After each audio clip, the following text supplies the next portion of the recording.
President Asma, great to have you in Sri Lanka, and a very warm welcome to our country.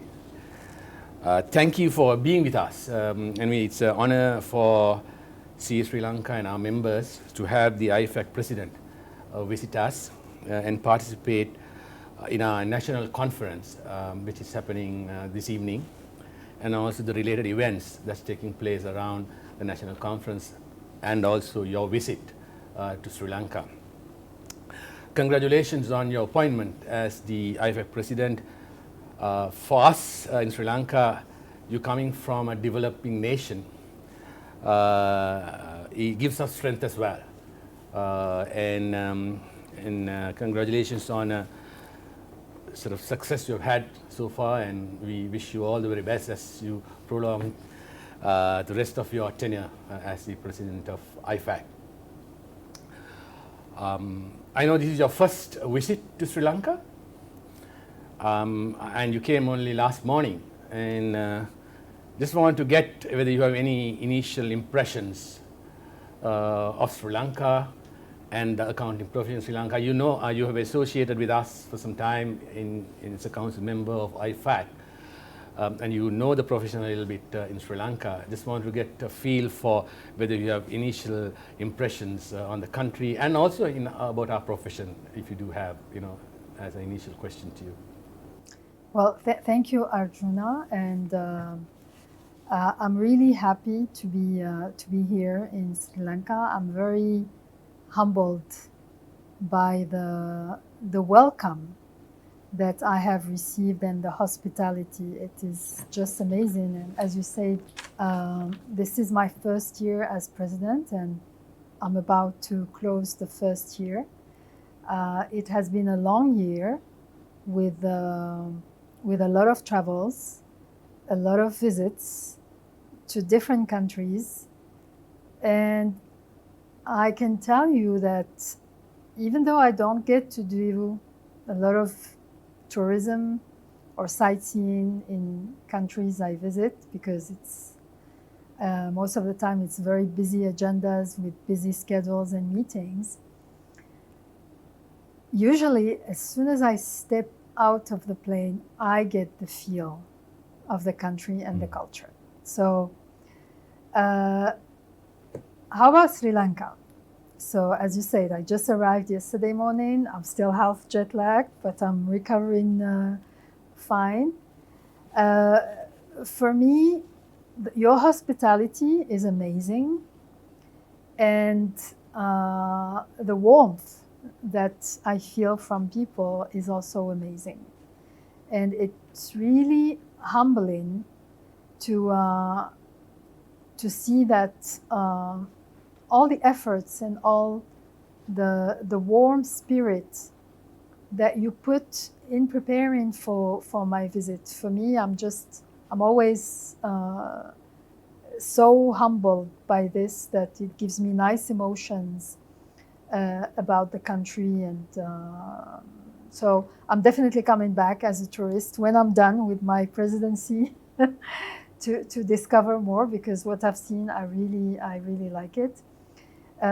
So thank you to the Institute, to the leadership, to the people I've met for this great welcome, and which for me shows the admiration and the respect that you have for IFAC. So I feel even more responsible when I get that kind of welcome and hospitality, that how IFAC is perceived and how the relationship between IFAC and Sri Lanka Institute and institutes, because I'm meeting the other institutes as well, is how strong it is. So it is very, very pleasing for me to feel that and to live that. And regarding the profession, I obviously before coming, I do my homework. I have to understand where I'm going, a little bit about the institute. And I was also pleased to have this meeting this morning with the council members, where they presented to me your institute, what's happening, etc. And I'm really impressed by the work that you're doing, the number of members that is picking up, the number of students. We also had a great interactive panel session with students from the 3 institutes, which was really inspiring and very insightful. So all the best. I think you carry the profession very well, and I wish you to continue in this direction.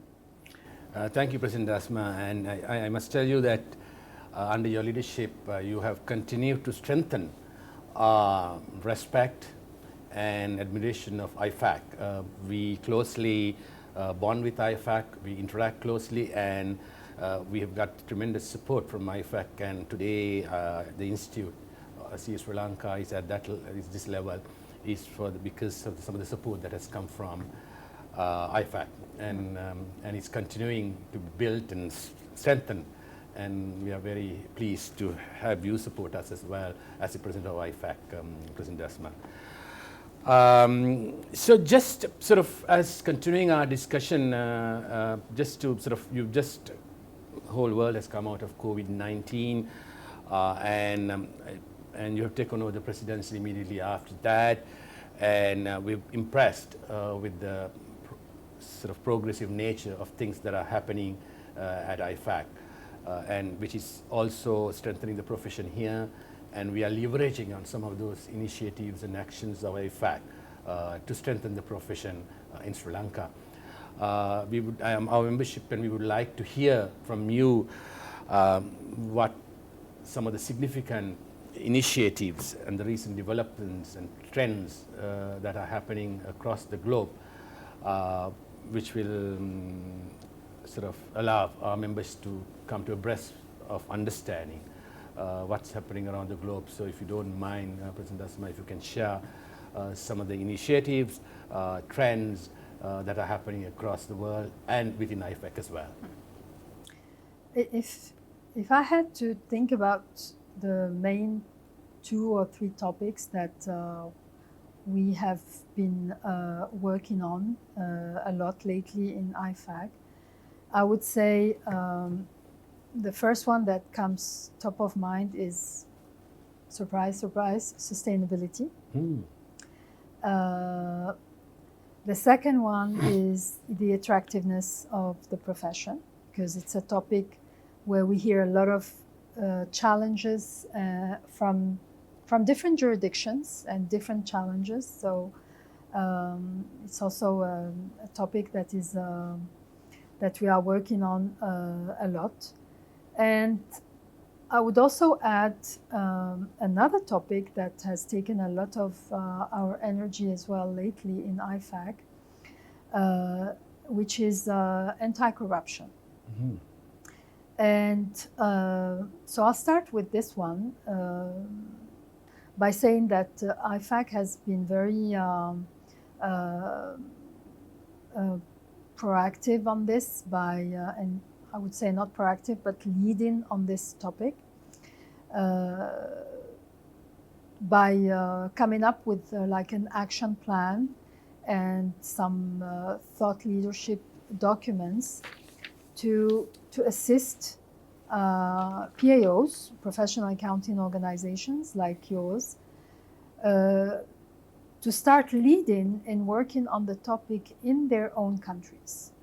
Because we know that this is a global issue that all countries, all levels of development are dealing with different, in different aspects. So our action plan does not mean that we are the only ones who have a role to play in this.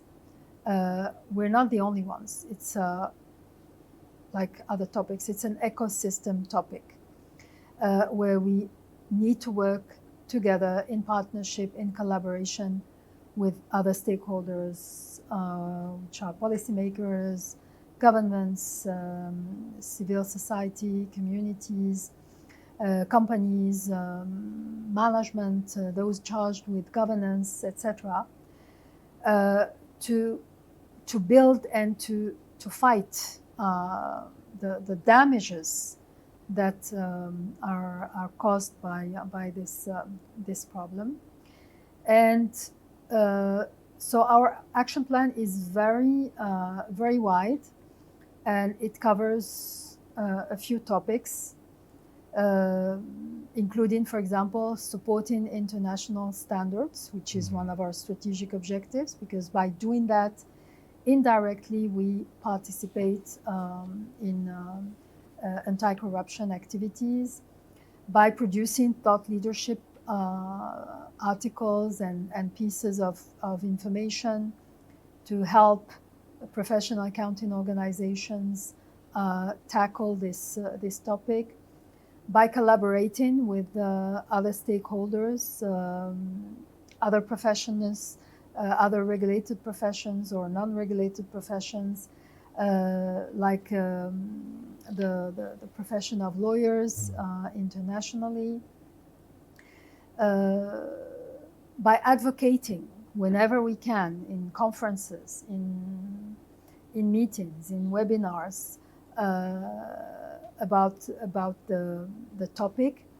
and also by educating, because as a profession and as IFAC, we have a big role to play in education, and that is also one way for us on working on this topic.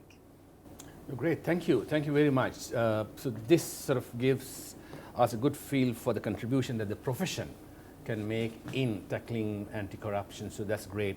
On sustainability and the attractiveness of the profession, we'll come back with subsequently discussing a little bit more in detail these two subjects. But before, I want to get a feel for how has COVID-19 impacted the profession. As we know, the businesses and the economies got seriously impacted.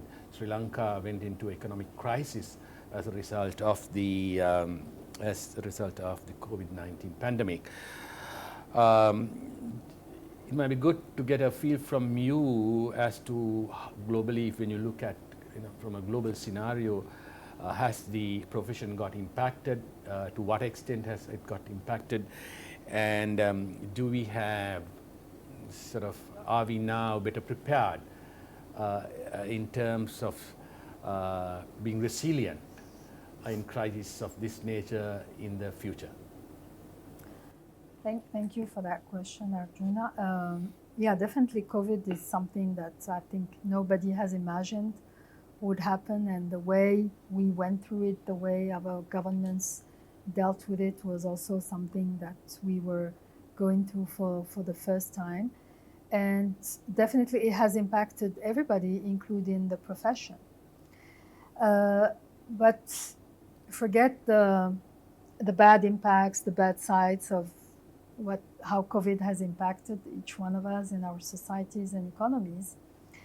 COVID also taught us one thing, is how to, and you use the word resilience, how to face uncertainties, how to deal with uncertainties.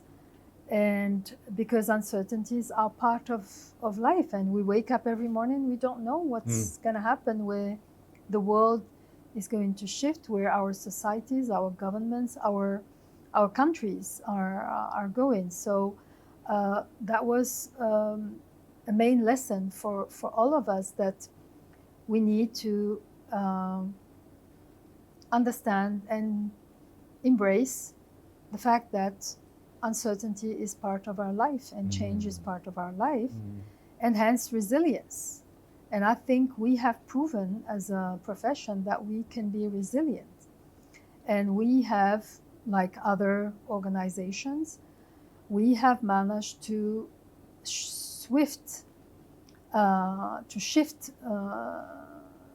in a very rapid way to working digitally, to digitalization.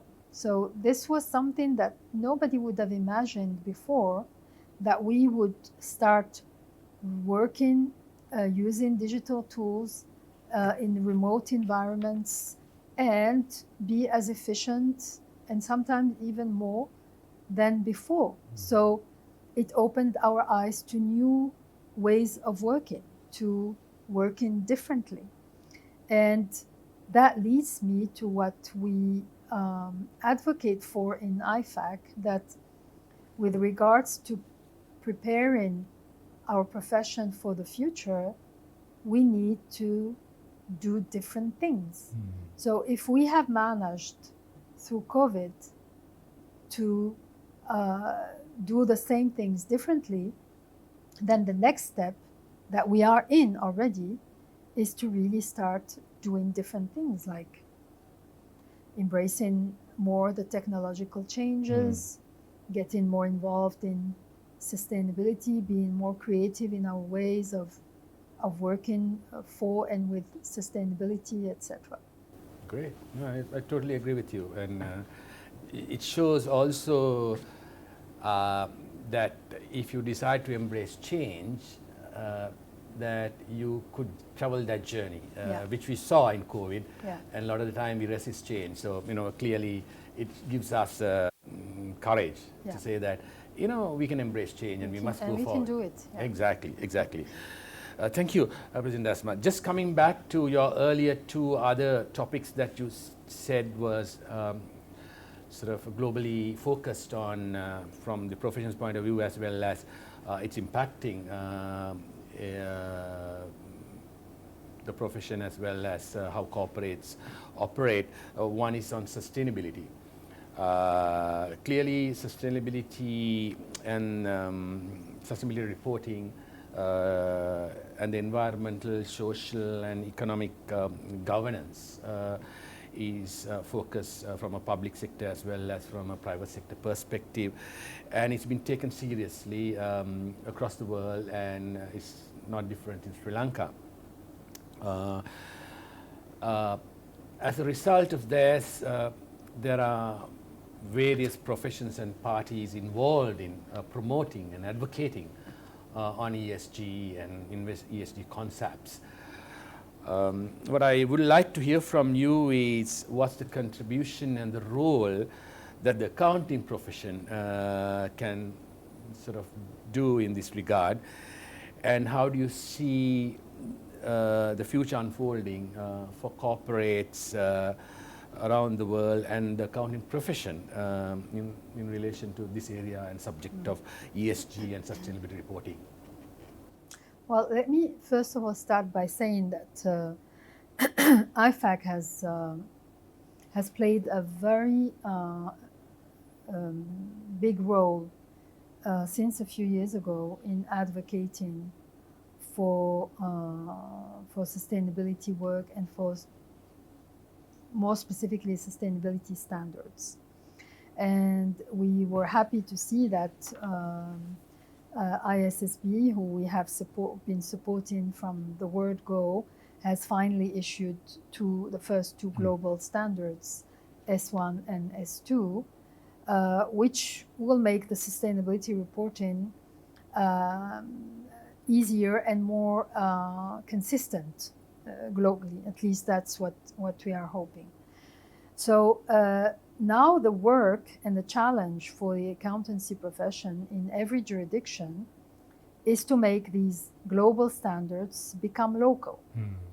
So each country must now collaborate with their own local stakeholders, whatever authorities or stakeholders concerned, to start figuring out how to start implementing, adopting, etc. And we will have different paths in each country, and hopefully that will lead to encouraging the non-financial reporting regarding sustainability. The other things that will be expected from the accountancy profession is on the area of trust, because it's one thing to produce reporting, to produce disclosures in the form of KPIs or whatever it is. But the next step will be to make sure that those reportings are reliable and reflect reality, and hence assurance work that will be important, and the ethics that will go with this assurance work and the reporting work. So that's where the accountancy profession is expected. So this is the way we see it in IFAC. Is an opportunity for the accountancy profession, knowing that we will not be the only ones in this field. There are others who also are involved,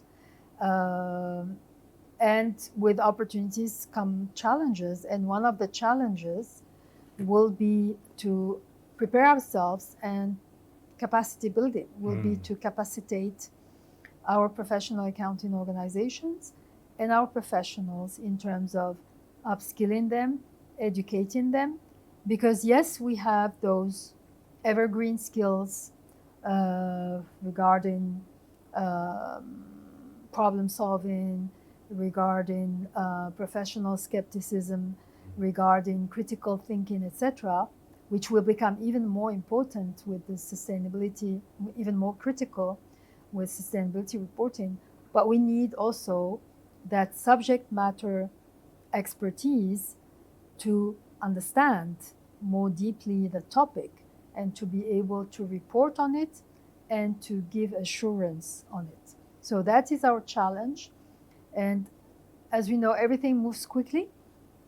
Nobody would have expected the ISSB to come up this quickly with the standards, so they are there now. The other issue is that it's mainly voluntary reporting, except in some jurisdictions. So there is also work to do to make this, to transform it from voluntary to mandatory reporting as well as assurance, so that the topic picks up quicker, and obviously the accountancy profession will have a role to play in this in collaboration with other stakeholders. Thank you. That's good perspective for the profession here as well to carry this through locally. President Desma, thank you for that. You also mentioned about the attractiveness of the profession. I think attracting talent to the profession is a challenge all over the world as I see it, and it's no different in Sri Lanka. Just want to get a feel for what may be happening around the world in terms of initiatives in trying to address this challenge will be very useful for us here in Sri Lanka. Yeah. Well, attractiveness and retention of talent is also the topic that where we spend a lot of time in IFAC these days, and we started hearing a lot of noise from different countries that there is a problem of young people not wanting to join the profession like before, etc. And I think COVID has started this, maybe has triggered it more than before, but we have to prove that through studies, etc. And because of that, we could not give a blind eye to this topic in IFAC. Now, the issue with this topic is that as much as it's global, we hear it in almost every jurisdiction. The challenges are different from one country to another, from jurisdiction to another, and from a culture to another. So it's not a one-size-fits-all strategy that we're going to come up with. But what we are doing in IFAC is we are coming up with what we call a placemat. It's like a document that captures all the main thoughts and ideas, and I wouldn't say solutions, but paths to reflect on, that we would like to share with all our PAOs and give then PAOs the opportunity to adapt that to their context, because some will be valid, some will not be, some will be different. I was discussing with your colleagues here in Sri Lanka, and I understand you have a very specific issue, which I've seen in other countries, where young professionals are more tempted to go abroad, to continue their career abroad. So what would be the solutions to deploy in Sri Lanka to make sure that they stay, or at least if they go, they come back? Sure. So it's not the same maybe as how the problem presents itself in other developed nations, where it's different. People are just avoiding the profession, sometimes for different reasons. Could be the branding, the fact that the word accountant is not as appealing to them as I don't know, consultant or banker or whatever. It could be the work-life balance that they don't, that does not fit in with their aspirations, and that came in the discussion this morning with your young students. It could be the flexibility, the lack of flexibility. It could be the fears that come from too much and hard regulation that we need to also start talking about to see, okay, what is what we call in IFAC the smart regulation that will not get to the point where people start running away from the profession. So there are a lot of points that need to be covered, and that will vary from country to country. But what is important is that each country has that challenge, but different aspects that they need to look at and strategize on. No, thank you. I think this is very helpful. The placemat and local jurisdictions might have to adapt to the peculiarities that the local jurisdiction also brings, and look at regulations. So thank you very much, and I'm sure the Institute of Chartered Accountants of Sri Lanka and the other accounting bodies will I think, taking a serious look at this. Yeah. And the knowledge sharing will be of helpful, as you suggested that. IFAC will do that very soon, so that's great. I think the time is up for us, but just to conclude, whether there will be anything that we missed out that you think you should want to share with our members and the Institute. If you do have, maybe you can do that now, and then we can conclude our discussion. Well, thank you. I think we've covered a lot of topics in this discussion. Again, thank you so much for your hospitality, for your warm welcome, and I look forward to more meetings and events that I'm here for. Thank you very much, President Asma, for gracing us with your presence in Sri Lanka, as I suggested earlier, and thank you very much for the discussion we had now. And I take this opportunity on behalf of the profession in Sri Lanka to wish you all the very best in your rest of your tenure as a president of IFAC. Thank you very much. Thank you very much. Thank you.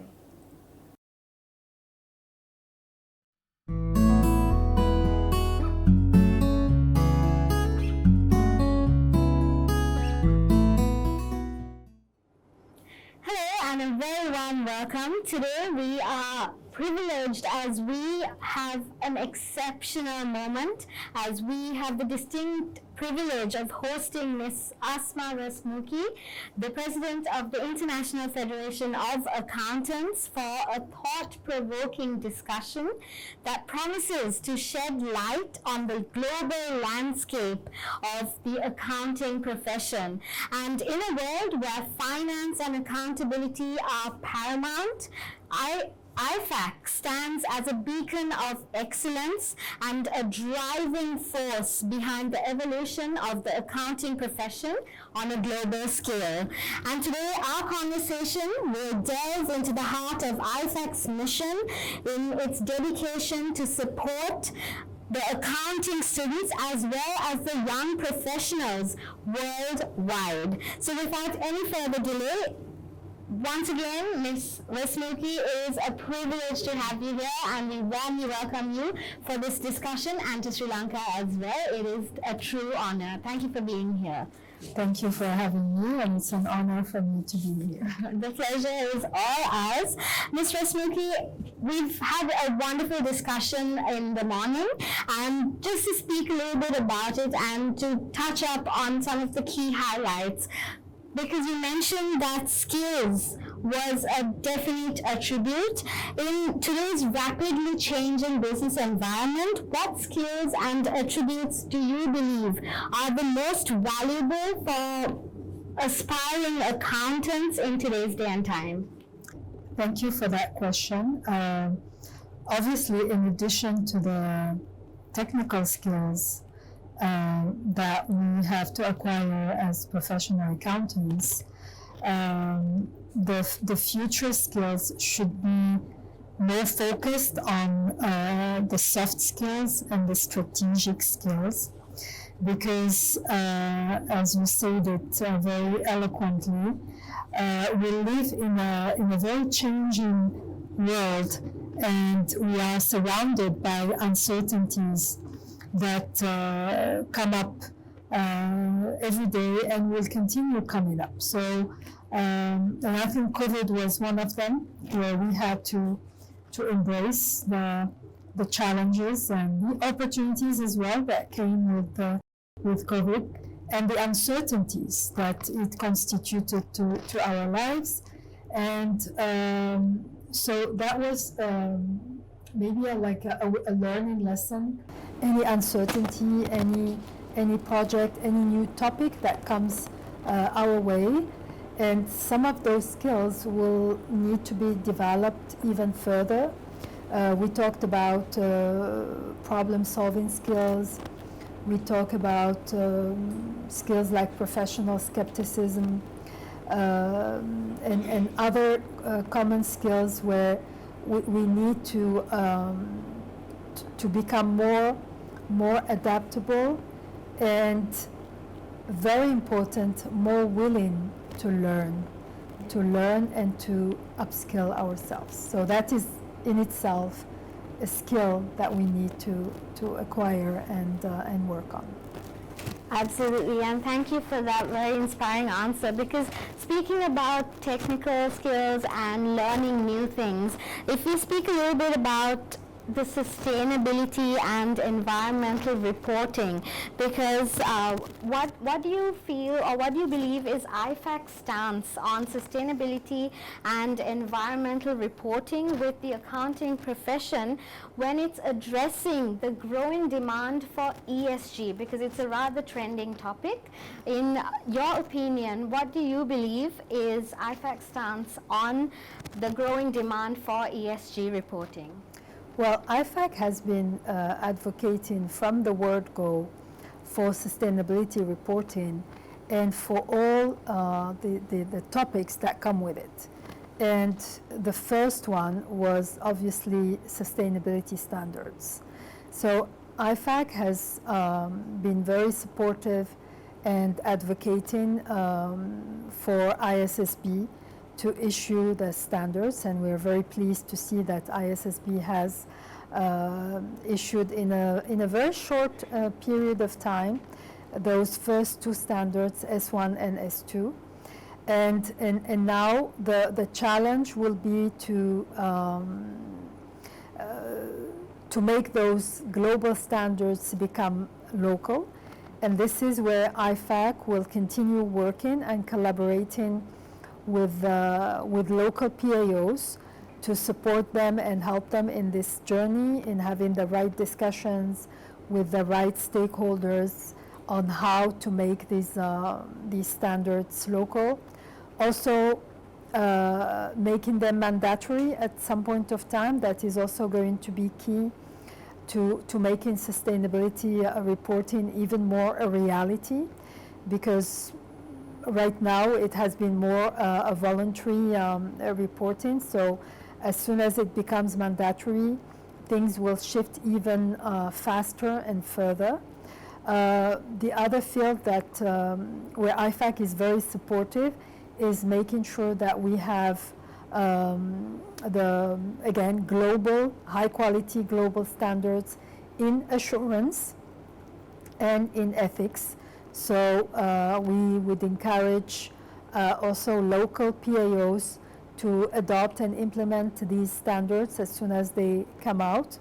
And as some of you know, and we talked about it this morning, IAASB is working on this new standard called ISSA 5000 on the assurance of sustainability reporting. ISBA is also working on the ethics for sustainability assurance.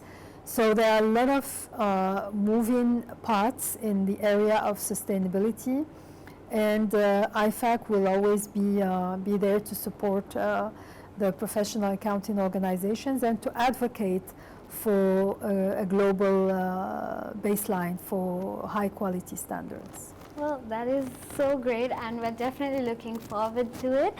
And also, since you mentioned about our discussion in the morning, just a quick question about what the key takeaways that you would want our students that would be watching us to have after this interaction with you as the IFAC president. Well, thank you for that opportunity to give key takeaways, and I really enjoyed our session this morning with which was very interactive with students, and they were very open to a lot of things, so that was really amazing. For me, the two takeaways, and one of them is linked to both of them are linked to what we just discussed.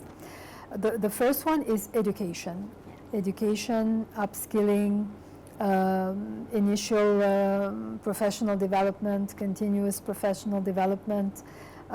Things are moving quickly, topics are emerging, sustainability is an opportunity, but we need to be ready in terms of capacity building, in terms of educating ourselves so that we can add value in the field of sustainability, so that we can have impact on our societies, on our economies. So that is going to be key. And the other topic we should never forget, and this is specific characteristic to our profession, is our code of ethics and our ethics, the ethics that we are bound by, and that is going to become, is already key for financial reporting, and will be also key for non-financial reporting, for sustainability reporting, for all the work that we have to do. We have to keep that in mind, because ethics is about trust, and as we know, if we lose trust, it's difficult to go back, so we have to be very, very careful, and we have to stick to our code of ethics in everything we do. Yes, absolutely. Thank you very much, Ms. Rasmuki, for providing us with such a privilege to listen to you and to get to know your insights about such factors that have been in a lot of our students' minds. Thank you so much once again for being here and for speaking to us. It's been a true pleasure. Thank you very much, and we would love to have you back in Sri Lanka. Thank you, and the pleasure was mine as well. Thank you.